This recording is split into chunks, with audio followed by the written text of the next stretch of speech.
About the adaptations of flower for cross pollination. ठीक है, तो जो फ्लावर्स होते हैं जो जिनमें क्रॉस पॉलिनेशन होता है, तो उनमें क्या एडेप्टेशंस होते हैं, वो कैसे अपने आप को एडेप्ट करते हैं कि उनमें क्रॉस पॉलिनेशन ही होता है। तो चलिए बात करते हैं उसकी।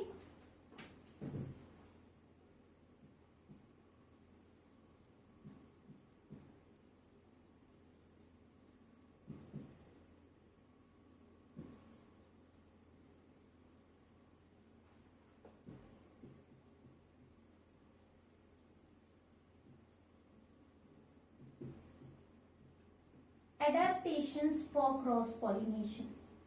अगर हम एडेप्टेशन की बात करें फॉर क्रॉस पॉलिनेशन, तो सबसे पहले जो बात हम करेंगे वो होगी हमारी यूनिसेक्सुअलिटी।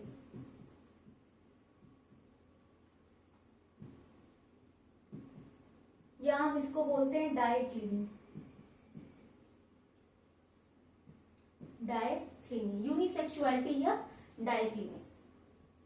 देखो ये बात पहले से ही पता है यूनिसेक्सुअल फ्लावर क्या होते हैं। जब कोई पर्टिकुलर फ्लावर हो, when a flower have only one sex organ either male और female, such flowers are called unisexual flower. तो अब यूनिसेक्सुअलिटी फ्लावर के बेसिस पे भी हो सकती है, प्लांट के बेसिस पे भी हो सकती है। हो सकता है कि पूरा का पूरा प्लांट जो है उसमें सिर्फ मेल फ्लावर कैरी करता हो या फीमेल फ्लावर कैरी करता हो। अगर फ्लावर के बेसिस पे देखिए तो हो सकता है कि एक प्लांट है जिसमें कुछ फ्लावर जो है वो मेल फ्लावर है और कुछ फ्लावर जो है वो फीमेल फ्लावर है। ठीक है, तो यूनिसेक्सुअलिटी बहुत इंपॉर्टेंट रोल प्ले करता है क्रॉस पॉलिनेशन में। अब तुम खुद बताओ, जिस फ्लावर के पास या जिस प्लांट के पास मान लो सिर्फ मेल ही फ्लावर हो, यानी उसके पास फीमेल तो है नहीं, तो इट मीन्स कि वो डिपेंडेंट है फीमेल वाले प्लांट के ऊपर। वहां पर सेल्फ पॉलिनेशन की पॉसिबिलिटी जीरो है, सेल्फ पॉलिनेशन नहीं होगा, वहां क्रॉस पॉलिनेशन ही होगा। तो यूनिसेक्सुअलिटी जो है या डाइक्लिनी जो है वो बहुत ज्यादा हम ये कह सकते हैं कि रोल प्ले करती है in case of cross pollination. बहुत ज्यादा चांसेस बढ़ते हैं क्रॉस पॉलिनेशन के। सो अब इसमें भी दो चीजें आएंगी। फर्स्ट इज मोनोशियस प्लांट, ठीक, और सेकेंड जो होगा वो होगा डायोशियस प्लांट।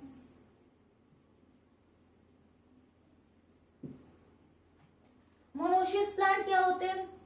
मोनोशियस प्लांट वो होते हैं जिनमें एक ही प्लांट में कुछ फ्लावर ऐसे होंगे जो मेल फ्लावर्स होंगे और कुछ फ्लावर ऐसे होंगे जो फीमेल होंगे।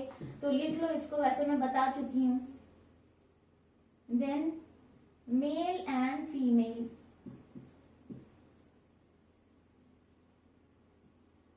flowers are present or found present in the same plant। ठीक है, in the same plant। और इसका एग्जाम्पल आप लिख सकते हो बॉटल गार्ड,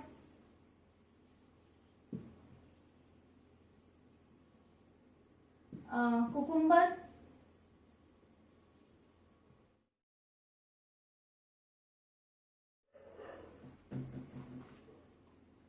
चलिए डायोशियस को अगर समझते हैं तो जब एक प्लांट जो है वो सिर्फ एक ही टाइप का फ्लावर कैरी करे, या तो मेल हो या फीमेल हो।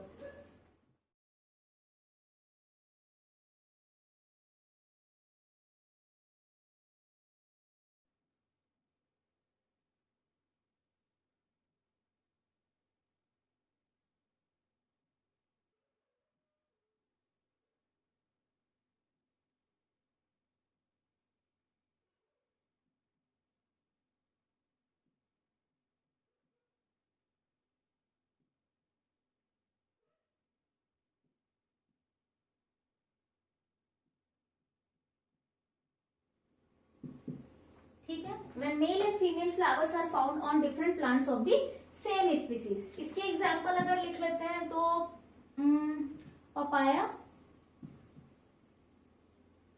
कैनाबिस, ठीक है, ऐसे तो बहुत सारे एग्जाम्पल है। तो ये जो है यहाँ पर क्रॉस पॉलिनेशन ही होगा, सेल्फ पॉलिनेशन होने का कोई चांस नहीं है।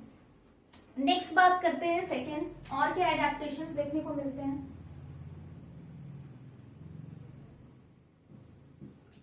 सेल्फ स्टेरिलिटी, सेल्फ स्टेरिलिटी या हम इसको बोलते हैं सेल्फ इनकम्पैटिबिलिटी।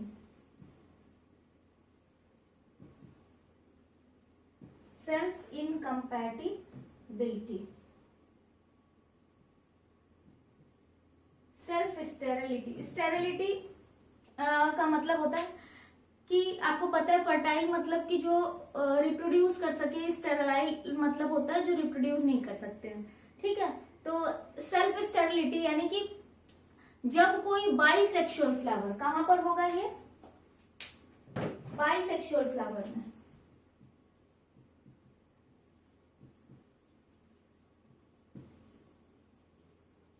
ये कहां देखने को मिलता है, बाइसेक्सुअल फ्लावर में। मान लो कोई बाइसेक्सुअल फ्लावर है, मेल एंड फीमेल दोनों पार्ट है, यानी उनमें सेल्फ पॉलिनेशन होगा, लेकिन यहां पर भी क्रॉस पॉलिनेशन देखने को मिलता है बाइसेक्सुअल होने के बाद भी। क्यों ऐसा होता है, क्योंकि इनमें सेल्फ स्टेबिलिटी या सेल्फ इनकम्पैटिबिलिटी देखने को मिलती है, यानी कि जो मेल एंड फीमेल पार्ट होते हैं वो एक दूसरे के लिए कंपैटिबल नहीं होते हैं। जैसे कि आप इसको ऐसे समझो कि इन केसेस में क्या होता है, इसका एग्जाम्पल लिख देती हूँ तब समझो।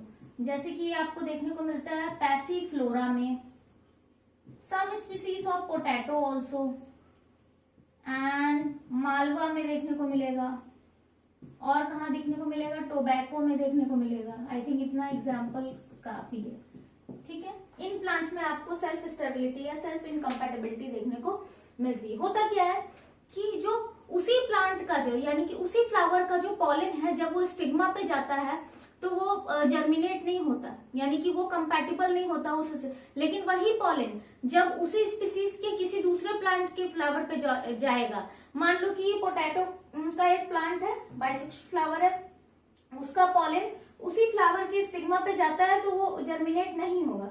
लेकिन वही पॉलन अगर बगल वाला प्लांट लगा और उसके स्टिग्मा पे जाकर गया तो वो क्या होगा, जर्मिनेट हो जाएगा, ठीक। इसका मतलब सेल्फ स्टेबिलिटी, यानी उसी फ्लावर पे वो जर्मिनेशन नहीं हुआ लेकिन दूसरे फ्लावर पे जर्मिनेशन हो गया। इसी को हम बोलते हैं सेल्फ इनकम्पैटिबिलिटी या सेल्फ स्टेरिलिटी। ये है तो बहुत बड़ा कॉन्सेप्ट, बट आपके सिलेबस में उतना है नहीं, तो समझ इसको लिख लेते हैं।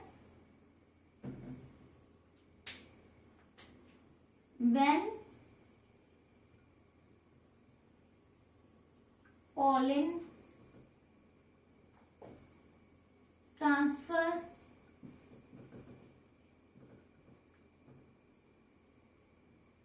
from anther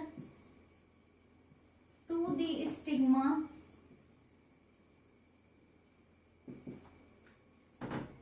of the same flower,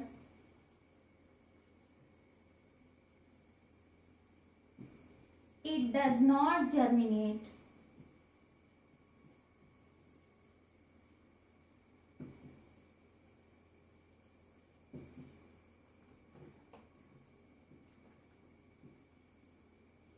but germinated when transfer to the other flower of the same species, but when they transfer to the different flower of the same species they germinate. This is called self sterility। और ये कहाँ देखने को मिलता है हमको, Passiflora में, potato में, some species of potato, not all, malva में एंड टोबैको में। इसमें हमको सेल्फ स्टेरिलिटी या सेल्फ इनकम्पैटिबिलिटी देखने को मिलती। चलिए आगे देखते हैं।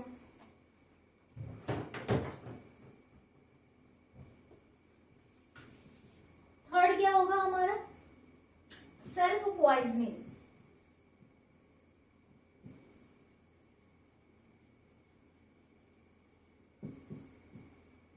सेल्फ पॉइजनिंग, सेल्फ पॉइजनिंग भी हमको कहाँ देखने को मिलता है, बाइसेक्सुअल फ्लावर में।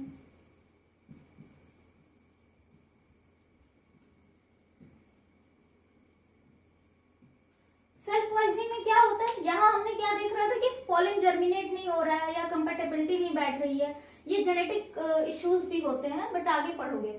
तो यहाँ पर इनकम्पैटिबल होता है, लेकिन फ्लावर को कोई हार्म नहीं होता। यहाँ क्या होता है, अगर उसी फ्लावर का जो पॉलन है उसी फ्लावर की स्टिग्मा पे जाके ट्रांसफर हो जाता है, तो क्या होगा, पॉइजन की तरह वर्क करने लगेगा। वही पॉलन, उसी फ्लावर का पॉलन उसी फ्लावर के लिए पॉइजन की तरह वर्क करने लगेगा। केमिकल रिएक्शंस होंगे स्टिग्मा पे जो एज अ पॉइजन वर्क करेंगे, और जल्दी ही पूरा फ्लावर जो होगा वो सूख जाएगा और मर जाएगा, यानी झड़ जाएगा, खत्म हो जाएगा। तो सेल्फ पॉइजनिंग जो हमको देखने को मिलती है वो ऑर्किड्स में देखने को मिलती है। कहाँ देखने को मिलती है? ऑर्किड्स में। लिख लेते हैं, when the pollen transfer to the stigma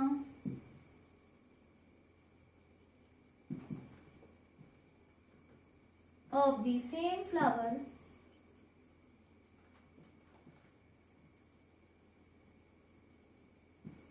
they work as a poison, so that flower become dry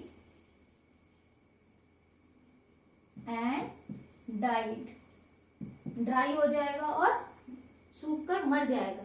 ठीक, चलिए इतनी बात क्लियर है। अब आगे पढ़ते हैं नेक्स्ट पॉइंट, डाइकोगैमी।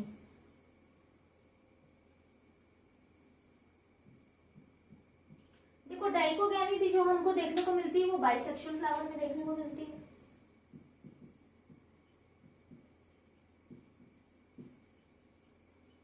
क्या होता है, अगर याद करो एडेप्टेशन फॉर सेल्फ पॉलिनेशन में मैंने बताया कि होमोगैमी, यानी कि when in case of bisexual flower when mail and female both reproductive parts mature at the same time, उसको हम होमोगैमी बोलते हैं। Dichogamy when mail and female both reproductive part mature at different time, दोनों different time पर mature होंगे। तो मान लो कि फीमेल रिप्रोडक्टिव पार्ट जो है वो मैच्योर हो गया है, वो रिसेप्टिव है, स्टिग्मा रिसेप्टिव हो चुका है कि पॉलन आए और जर्मिनेट हो, लेकिन एंथर मैच्योर ही नहीं हुआ है उस फ्लावर का। एंथर मैच्योर ही नहीं हुआ तो पॉलन आएगा, यानी कि स्टिग्मा के रिसेप्टिव होने का कोई मतलब ही नहीं। अब वो रिसेप्टिव जो है वो स्टिग्मा, ऐसा नहीं कि उसमें पॉलन नहीं आएगा, लेकिन दूसरे प्लांट से आएगा, उसी स्पीसीज के दूसरे प्लांट अगर लगे होंगे आसपास तो उनसे पॉलन आएगा और उस पर आकर जर्मिनेट होगा। ठीक, तो ये होता है। अब ये जो डाइकोगैमी होता है, पहले इसको लिख लेते हैं, when both male and female sex organs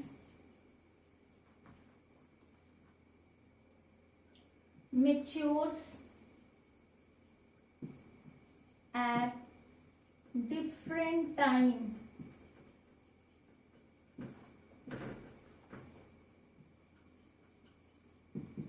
ठीक। अब ये जो है ये 2 टाइप्स का होता है, 2 टाइप्स का देखने को मिलेगा हमको। ये 2 टाइप्स क्या होते हैं? फर्स्ट जो है उसको हम बोलते हैं protandry, first is protandry and second is protogyny. देखो अब यहां नाम से पकड़ो, नाम से कैसे पकड़ोगे? एंड्रूशियम, एंड्री, गाइनोशियम, गाइनी, यानी कि ये मेल की बात कर रहे हैं, फीमेल की बात कर रहा है। तो बहुत सिंपल है भाई, when in a bisexual flower, when in a bisexual flower male part और we can say stamen matures first, this phenomena is called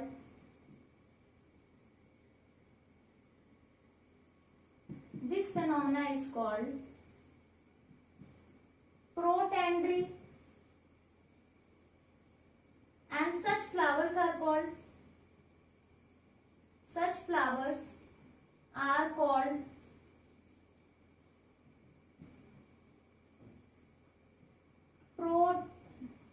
protandrous flower. I think so, सही है. Protandrous flowers. Example is sunflower, hibiscus,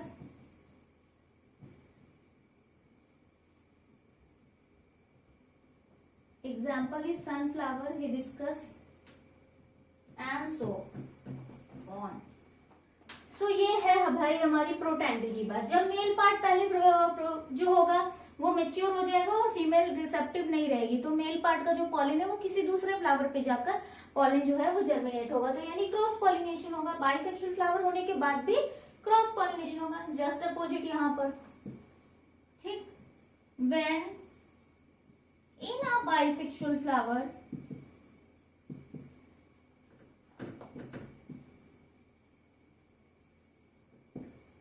female part matures first,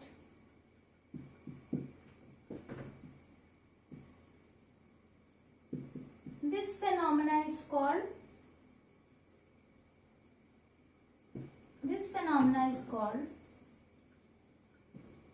protogyny,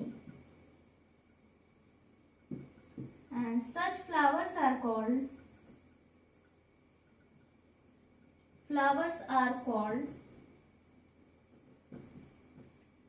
protogynous flowers. और इसका example लिख लो भाई. इसके example में आ जाएगा मिकेलिया एंड रोज. आई थिंक सो इतना बहुत है. मिकेलिया एंड रोज. ठीक. और भी बहुत सारे एग्जाम्पल है. तो ये है डाइकोग्यामी. आगे बढ़ते हैं हम. बहुत इंपॉर्टेंट चीज और इंटरेस्टिंग जिसको समझते हैं हम. नेक्स्ट, हेटेरोस्टाइली.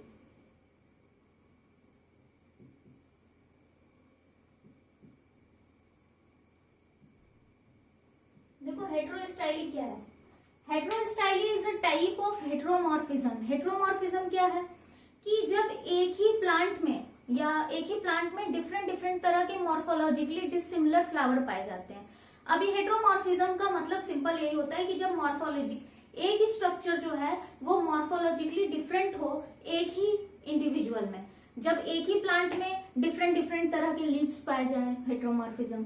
एक ही प्लांट में डिफरेंट तरह के फ्लावर पाए जाए, हेटेरोमॉर्फिज्म. ठीक है. डिफरेंट तरह के फ्लावर मतलब एक ही प्लांट में फ्लावर के स्ट्रक्चर में डिफरेंस हो, आपस में ही डिफरेंट फ्लावर जो है वो आपस में एक दूसरे से अलग हो. तो हेटेरोमॉर्फिज्म का ही एक एग्जाम्पल है. Heterostyly is a type of हेटेरोमॉर्फिज्म.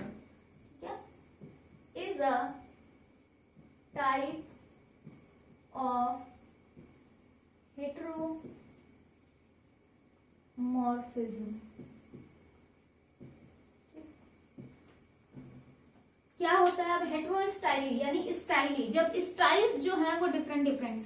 तो हेटेरोस्टाइली बेसिकली मतलब होता है कि जब एक ही प्लांट में जो फ्लावर्स हो वो फ्लावर में जो स्टेमन एंड स्टाइल की जो लेंथ है वो डिफरेंट हो. ठीक है. कोई फ्लावर ऐसा है जिसमें पिस्टिल छोटा है और यानी स्टाइल जो है वो छोटा है और स्टेमन बहुत लंबे हैं ना. तो ये चीज समझना है हमको. तो हेटेरोस्टाइली में बेसिकली क्या है कि स्टाइल की बेसिस पे, स्टाइल की लेंथ के बेसिस पे हम डिवाइड करते हैं. तो अब ये हेटेरोस्टाइली में जो है वो दो तरह का होता है. ठीक है. डाइस्टाइलस फ्लावर्स या डाइस्टाइलस प्लांट बोल सकते हैं. ठीक है. एंड ट्राइस्टाइलस फ्लावर या प्लांट कुछ भी बोलो. ट्राइस्टाइलस फ्लावर. ठीक है. यानी दो मॉर्फ जो होते हैं यानी मॉर्फोलॉजिकली डिफरेंस जो होता है वो फ्लावर में वो दो तरह के होते हैं। एक प्लांट ऐसा है जिसमें दो तरह के मॉर्फोलॉजिकली डिफरेंट फ्लावर्स पाए जाते हैं, यानी दो फ्लावर मॉर्फ्स पाए जाते हैं। एक प्लांट ऐसा है जिसमें 3 फ्लावर मॉर्फ्स पाए जाते हैं। ठीक है, तो यहाँ पर क्या होंगे, 2 flower morphs are seen here. What? 3 flower morphs are seen. किसके बेसिस पे? On the basis of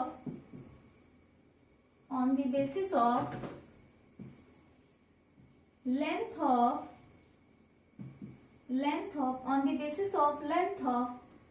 style and stamen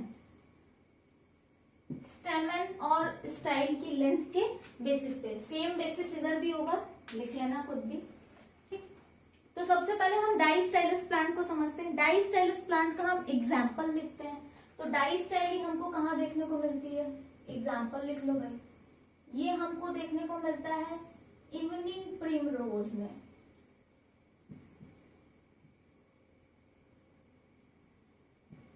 evening primrose में देखने को मिलता है, एंड अदर प्रिमुला स्पीसीज, यानी इसकी अदर स्पीसीज में ये चीज देखने को मिलेगी आपको, अदर प्रिमुला स्पीसीज। उसके अलावा आपको ये फैगोपाइरम में देखने को मिलेगा, एंड सम अदर। यहां पर अगर हम बात करते हैं ट्राइस्टाइलस फ्लावर कहाँ देखने को मिलता है, तो ये आपको देखने को मिलेगा लाइथ्रम में। ठीक है, लाइथ्रम में ये आपको देखने को मिलेगा। चलिए अब समझा देते हैं कि ये जो डाइस्टाइलस फ्लावर होते हैं ये कितने टाइप के होते हैं। तो अगर हम डाइस्टाइलस फ्लावर की बात करें तो ये 2 तरह के देखने को मिलेंगे। First, long styled morph. एक मॉर्फ देखने को मिलेगा जो लॉन्ग स्टाइल्ड होगा। सेकेंड जो देखने को मिलेगा वो देखने को मिलेगा short styled morph. Long styled morph है, शॉर्ट स्टाइल्ड मॉर्फ। क्या है इसका मतलब? डायग्राम से समझ लो।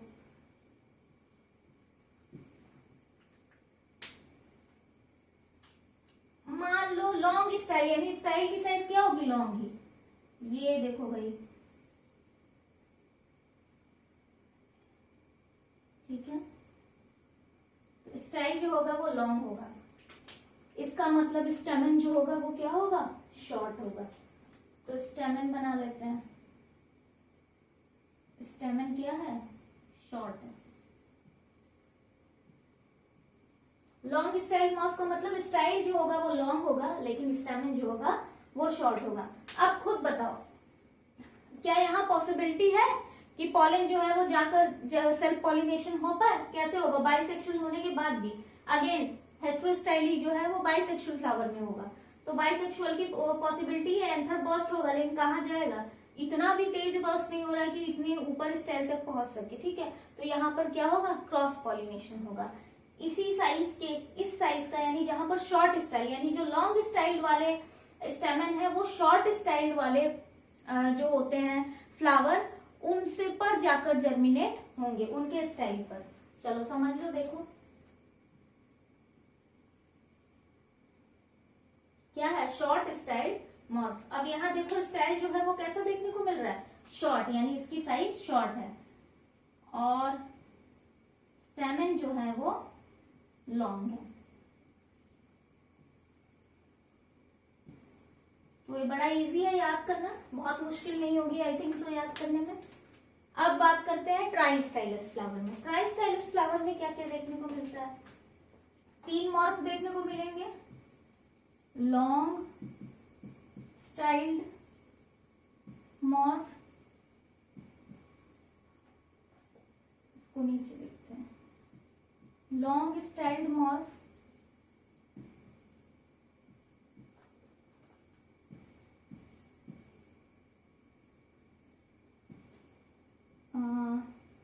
मिड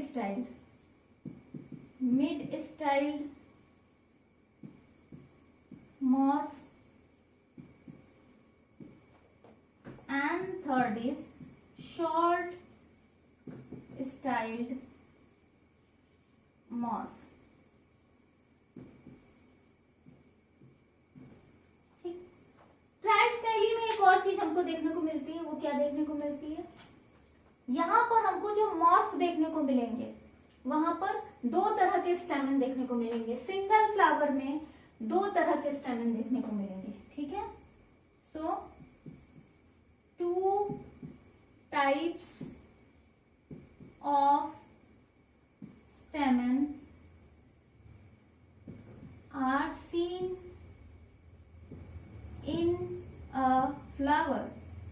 एक ही फ्लावर में हमको दो तरह के स्टेमन देखने को मिलेंगे। कैसे भाई? लॉन्ग स्टाइल, स्टाइल क्या होगा? लॉन्ग होगा। खूब लॉन्ग सा स्टाइल बना देते हैं।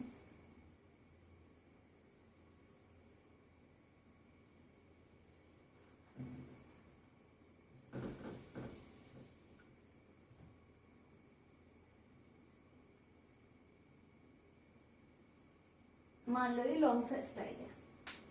हमको दो तरह के स्टेमन देखने को मिलेंगे। कुछ स्टेमन जो देखने को मिलेंगे वो इंटरमीडिएट साइज के होंगे, यानी कि ना ही ज्यादा लॉन्ग होंगे और ना ही ज्यादा शॉर्ट होंगे।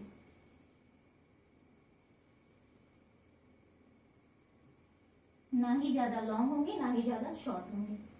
और कुछ स्टेमन्स ऐसे होंगे जो शॉर्ट होंगे। कुछ स्टेमन्स ऐसे होंगे जो शॉर्ट होंगे। तो देख लो स्टाइल जो है वो क्या है? लॉन्ग है। जो एक कुछ स्टेमन्स ऐसे हैं जो इंटरमीडिएट साइज के हैं और कुछ स्टेमन्स ऐसे हैं जो शॉर्ट हैं। इसको हम बोलते हैं long style morph. Just opposite अगर हम मिड स्टाइल मॉर्फ की बात करें तो अगेन ये है हमारा स्टाइल, यानी कि स्टाइल की साइज क्या होगी? मीडियम होगी, यानी इंटरमीडिएट होगी। तो ये है हमारा स्टाइल।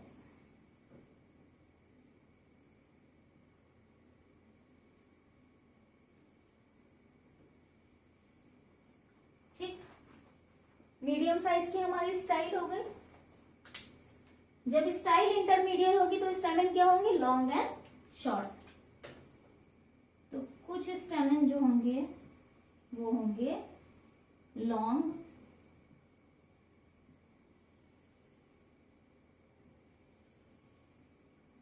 कुछ स्टेमन्स होंगे लॉन्ग हमारे और कुछ स्टेमन्स जो होंगे वो होंगे शॉर्ट।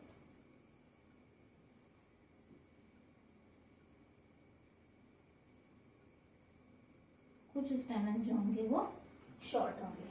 आई थिंक सो क्लियर हो रहा होगा।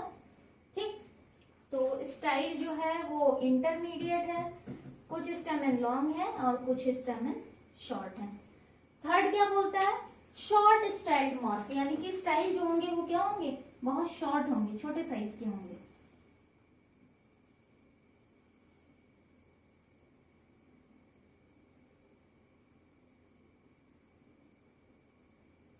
बना लेते हैं, ये है हमारा स्टाइल और ये क्या होगा? शॉर्ट होगा, काफी छोटा होगा। ठीक, जब स्टाइल शॉर्ट होगा तो स्टेमन्स क्या होंगे? Intermediate and long. तो ये क्या होंगे? Intermediate and long. तो ये भैया हमारा इंटरमीडिएट हो गया।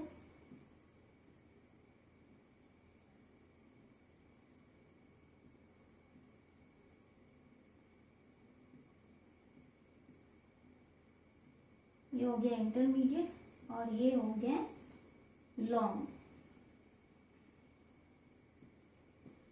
थोड़ा सही से नहीं बनाया, समझ जाना। ये होगा लॉन्ग। ठीक है, तो शॉर्ट हो गई स्टाइल हमारी, लॉन्ग एंड इंटरमीडिएट स्टेमन होंगे। क्लियर है? I think so. Heterostyly इससे बेटर तरीके से आई थिंक सो कि नहीं समझा सकते हैं और कोई। Next I think so last जो टॉपिक है वो अब समझते हैं, इसका स्क्रीनशॉट ले लो।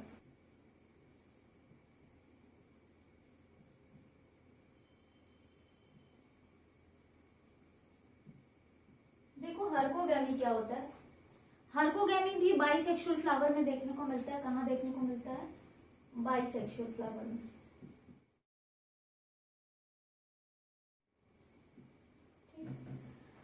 अब इनमें क्या होता है कि जो मेल एंड फीमेल पार्ट होते हैं उनके बीच एक फिजिकल बैरियर हम कह सकते हैं, या इस तरह से जो पार्ट्स होते हैं, या तो फीमेल इस तरह से बना होता है या मेल पार्ट ऐसा बना होता है कि उनके बीच कोई लेयर आ जाती है, यानी कि एंथर डेhiscence होगा तभी जो है वो पॉलन जो है वो डायरेक्टली जाकर स्टिग्मा पर नहीं लग सकता, क्योंकि पॉलन के चारों तरफ कोई ना कोई लेयर होती है जो एक तरह से बैरियर का काम करती है। जैसे कि मैंने बताया था आपको पॉलिनियम, पॉलिनियम मैं पढ़ा चुकी हूं, तो उसको देख लेना वीडियो में।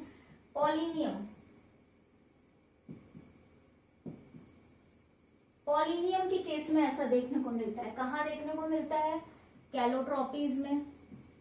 और मैंने कैलोट्रॉपीज का ही बना के बताया था कि पॉलिनियम जो होता है एक बैग जैसा स्ट्रक्चर होता है जिसके अंदर बहुत सारे पॉलन जो होते हैं वो आपस में ज्वाइंटेड होते हैं, ठीक है, और एक पूरी कवरिंग हो जाती है उनके चारों तरफ, यानी कि पॉलन ग्रेन जो होते हैं वो डायरेक्टली जो है वो कांटेक्ट में नहीं आ सकते स्टिग्मा के, ठीक है, और जब डायरेक्टली कांटेक्ट में नहीं आएंगे तो जर्मिनेशन की बात ही नहीं आती।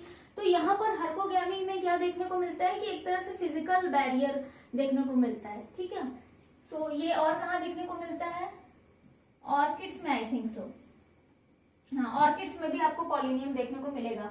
छोटे छोटे से स्ट्रक्चर होते हैं, पाउच जैसे, ऐसे बैग जैसे, ये, ठीक है, ये बैग जैसे स्ट्रक्चर होते हैं, इसी को हम बोलते हैं पॉलिनियम। इनके अंदर बहुत सारे पॉलन ग्रेन होते हैं जो ज्वाइंटेड होते हैं आपस में एक दूसरे से। तो यहाँ पर जो है ये भी बाइसेक्सुअल फ्लावर होने के बाद भी क्रॉस पॉलिनेशन के चांसेस को इनहेंस करता है, सेल्फ पॉलिनेशन नहीं होता, इसको हम बोलते हैं हार्कोगैमी। एक और बात समझ लो,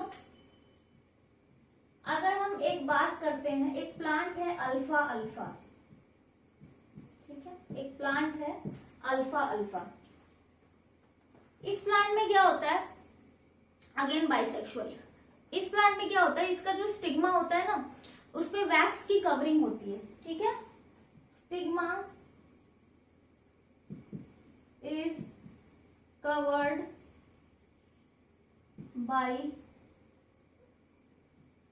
a waxy substance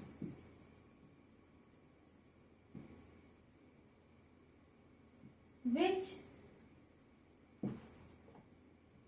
acts as a barrier for pollen germination, तो ये एक तरह से क्या करता है? बैरियर की तरह वर्क करता है फॉर पॉलन जर्मिनेशन। अब जब तक ये वैक्सी कवरिंग हटेगी नहीं, पॉलन जर्मिनेट नहीं होगा, स्टिग्मा पे आके भी क्या करेगा? जर्मिनेट नहीं हो पाएगा, क्योंकि आपको पता है स्टिग्मा पे ही वो सारे न्यूट्रिएंट होते हैं जिनको लेके पॉलन जर्मिनेट होता है। वो ड्राई हो जाता है, वापस से वो हाइड्रेट होता है, तब जाके आगे का प्रोसेस होता है। तो अब वो वैक्सी कवरिंग हटनी जरूरी है, और वो वैक्सी कवरिंग कब हटेगी? जब इस हनी बी जो है वो उस अल्फा अल्फा के फ्लावर को आएगा, उससे नेक्टर लेने के लिए या बाकी चीजें, तो वो उसी बहाने उस वैक्स को हटाएगा। यानी कि पॉसिबिलिटी जो है, अब जरूरी तो है नहीं कि हनी बी आए, हनी बी को पता है कि अब पॉलन मैच्योर हो गया, एंथर जो है वो बर्स्ट होगा और अभी हमको टाइम है, चलो चला जाए वैक्स कवर हटाने, ऐसा तो पता नहीं है उसको। तो इसका मतलब कि चांसेस जो है वो सेल्फ पॉलिनेशन के, ऐसा नहीं कि होता नहीं, हो जाता है कभी कभी, लेकिन चांसेस जो है वो सेल्फ पॉलिनेशन के वो बहुत कम है, क्रॉस पॉलिनेशन के चांसेस जो है वो बहुत ज्यादा है। तो ये भी आपको देख समझ लो कि ऐसा भी होता है, एग्जाम्पल इज अल्फा अल्फा, ठीक है। तो आज के लिए इतना ही। नेक्स्ट क्लास में हम लोग पढ़ते हैं एनिमोफिली एंड एनिमोफिलस फ्लावर्स के कैरेक्टर।